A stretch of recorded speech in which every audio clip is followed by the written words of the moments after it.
जय हिंद दोस्तों। आज हम लोग रशिया और यूक्रेन के बीच जो युद्ध छिड़े हुए हैं उससे संबंधित महत्वपूर्ण जानकारी लेंगे और जानने का प्रयास करेंगे कि इस युद्ध का अंतर्राष्ट्रीय स्तर पर क्या प्रभाव पड़ सकता है। अंतर्राष्ट्रीय शांति और सुरक्षा के लिहाज से यह युद्ध कितना खतरनाक साबित हो सकता है और इस युद्ध के मुख्य कारण क्या हैं।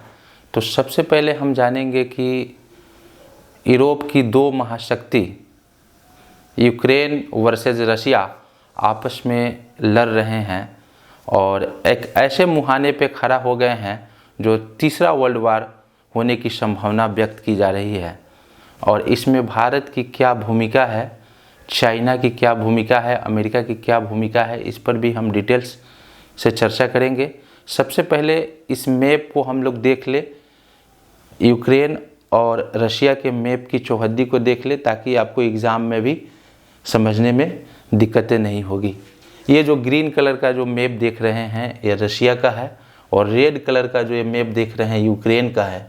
और ऊपर यूक्रेन की उत्तर की ओर बेलारूस है, यूक्रेन की दक्षिण की ओर रोमानिया है, यूक्रेन के पश्चिमी सीमा पे पोलैंड, स्लोवाकिया और हंगरी पड़ता है और यूक्रेन के पूर्व और उत्तर पूर्व में रशिया है।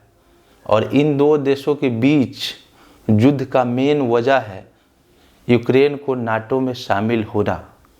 हालांकि यूक्रेन अभी नाटो में शामिल नहीं हो पाया है, इसके पीछे अमेरिका की क्या चाल है उसको भी बताएंगे। और यूएनओ में आज यानी 26 फरवरी 2022 को भारत ने वोटिंग क्यों नहीं की, इसके पीछे के राज को भी हम बताएंगे।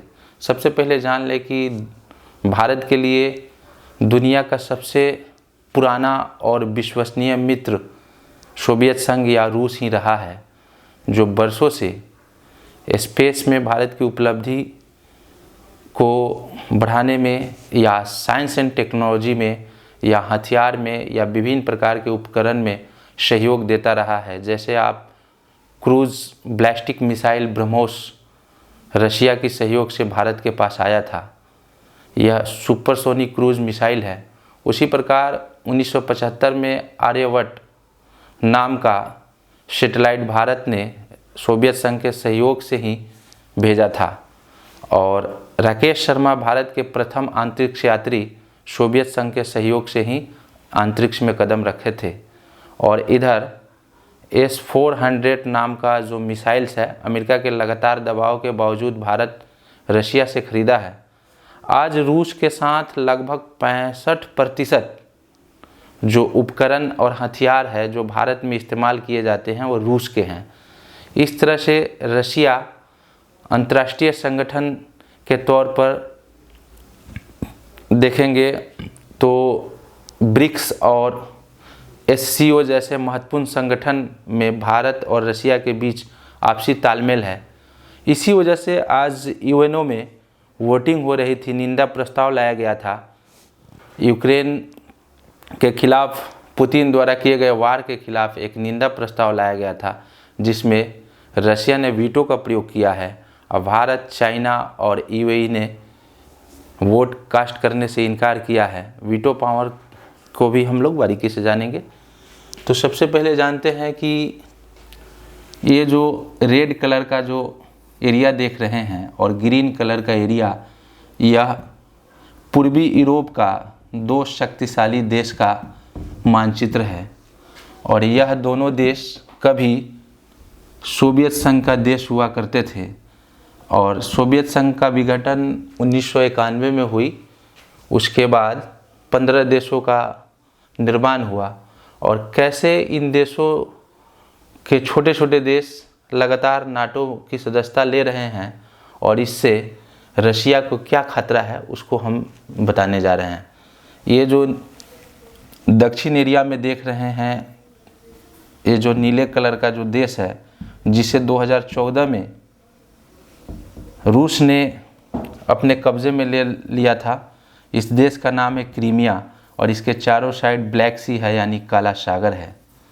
तो हम देखने का कोशिश करेंगे इस वीडियो में कि जब सेकेंड वर्ल्ड वार हुआ उसके बाद दो महादेश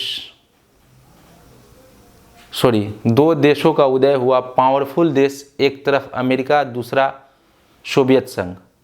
अमेरिका कभी नहीं चाहा कि सोवियत संघ का उभार हो, इसीलिए 1949 में उसने नेटो नामक एक सैन्य संगठन का गठन किया, ताकि सोवियत संघ के विस्तारवादी नीति को, सैन्य संगठन को, उसकी सीमाओं को क्रैश किया जाए। और नाटो का मूल उद्देश्य सोवियत संघ को घेरना था। नाटो में आरंभ में 12 सदस्य थे, उनमें से प्रमुख था अमेरिका।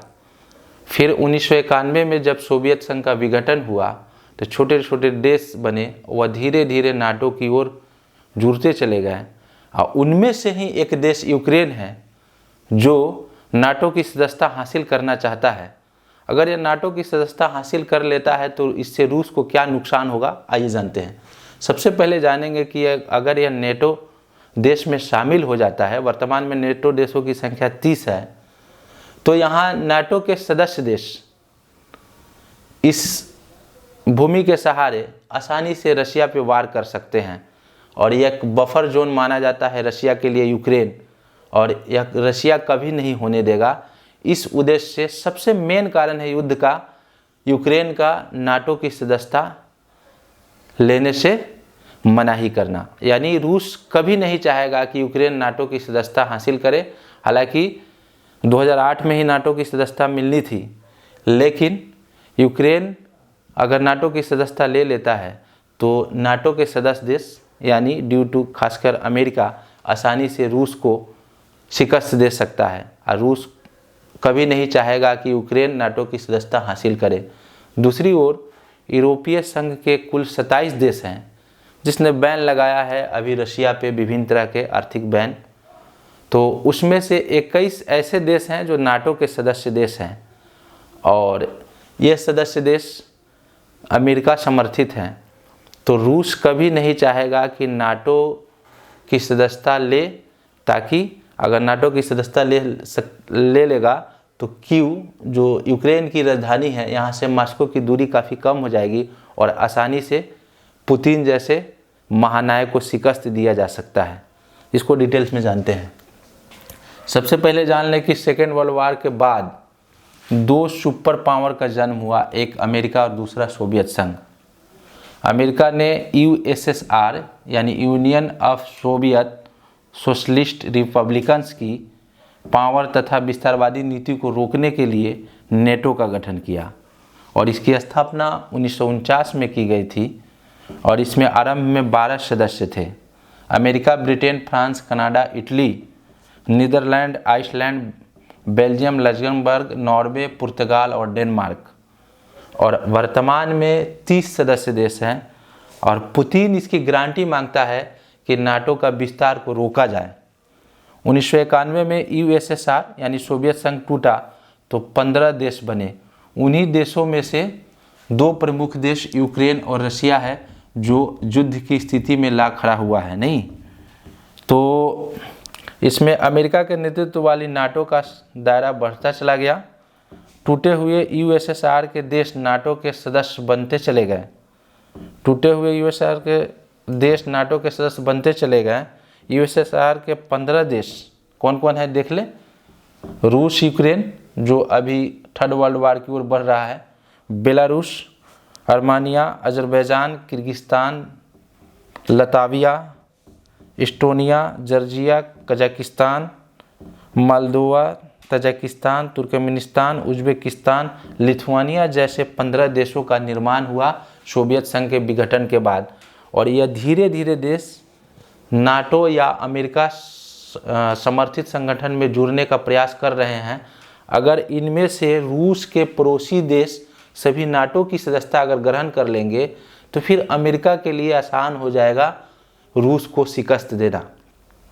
और दूसरी बात, अमेरिका की शक्ति को क्रैश करने के लिए मध्य एशिया में चाइना जो है, जो आज वीटो वोट नहीं कास्ट किया है अंतर्राष्ट्रीय सुरक्षा परिषद में, वह कभी नहीं चाहेगा कि अमेरिका शक्ति का उभार हो।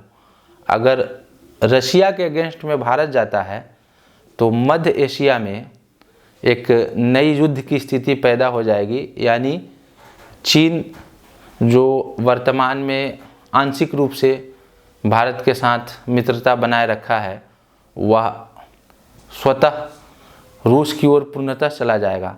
इसलिए भारत ने आज जो यूएनओ के जो सुरक्षा परिषद है, जो अंतर्राष्ट्रीय शांति और सुरक्षा के लिहाज से जाना जाता है, इसके 5 अस्थायी सदस्य देश हैं, जो ब्रिटेन, अमेरिका, चाइना, फ्रांस और रशिया, और 10 अस्थायी सदस्य जो प्रति 2 वर्ष पे बदलते हैं। उनमें से वर्तमान में भारत और यूएई भी है।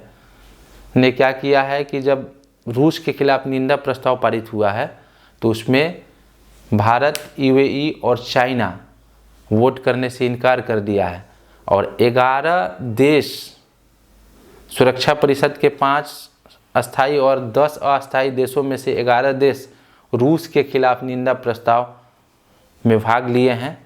और उसी को देखते हुए रूस ने वीटो का प्रयोग कर दिया है। वीटो का प्रयोग क्या होता है, इसको थोड़ी सी जान ले।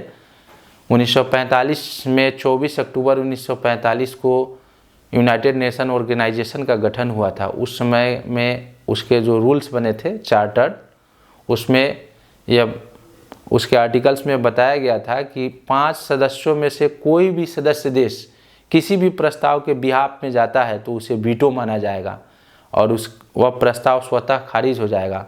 यानी नकारात्मक वीटो का प्रयोग करके आप आसानी से किसी प्रस्ताव को रोक सकते हैं। जैसे लगातार 2 बार चीन ने भारत के आह्वान पर यूनाइटेड नेशंस सुरक्षा परिषद में अजहर मसूद को आतंकवादी घोषित करने का प्रयास किया गया था, उसके बिहाफ में चाइना ने 2 बार वीटो का इस्तेमाल कर दिया, जिसके कारण वो आतंकी संगठन जुड़ने के बाद भी आतंकी घोषित नहीं हो पाया था।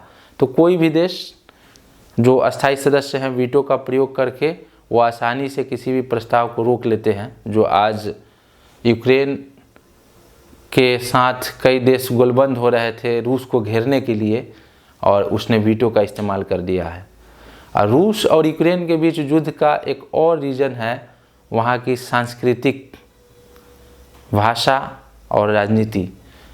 यूक्रेन के अधिकतर देश रशियाई मूल के हैं और यहाँ अलगाववादी पॉलिसी चलती है। वो चाहते हैं कि रूस में मिल जाए, इस कारण भी रूस को एक बहुत बड़ी शक्ति मिल जाती है और इस तरह से यूक्रेन को वह टारगेट रखता है।